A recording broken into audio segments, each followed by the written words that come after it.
Chapter 5 আ বিজারি adventure into morning মাস্টারি।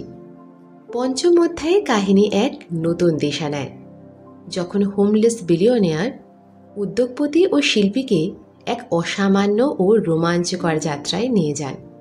উনি তাদের সকালের ডেইলি রুটিনের বিষয় শেখানোর আগে ওনার নিজস্ব অভিজ্ঞতা ও জীবনশৈলী সম্পর্কে অবগত করান।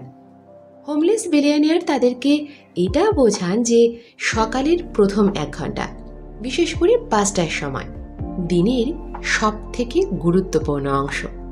উনি বলেন কেবল এই সময়ের ব্যবহার আরাম করা বা সময় নষ্ট করার পরিবর্তে নিজেকে শুধরানোয় নিজের লক্ষ্যকে পাওয়ার জন্য করা যায়। এই সময় আমাদের মানসিক শক্তি সব থেকে বেশি থাকে, আর এই সময়ে কাজ করে আমরা আমাদের প্রোডাক্টিভিটি ও ক্রিয়েটিভিটিকে উচ্চতম স্তরে নিয়ে যেতে পারি। এই সময়ে উনি ওনার নিজের জীবনের উদাহরণ দিতে গিয়ে বলেন যে কিভাবে এই ডেইলি রুটিন ওনার সফলতায় যোগদান করে।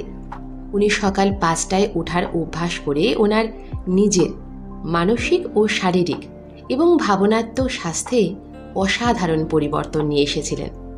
উনি এটিকে ভিক্টরি আওয়ার বলেন। সেই সাথে উনি এও জানান যে এটিকে 3টি ভাগে বিভক্ত করা উচিত: 20 মিনিট ব্যায়ামের জন্য, 20 মিনিট মেডিটেশন বা জার্নালিংয়ের জন্য, আর পরবর্তী 20 মিনিট লার্নিংয়ের জন্য।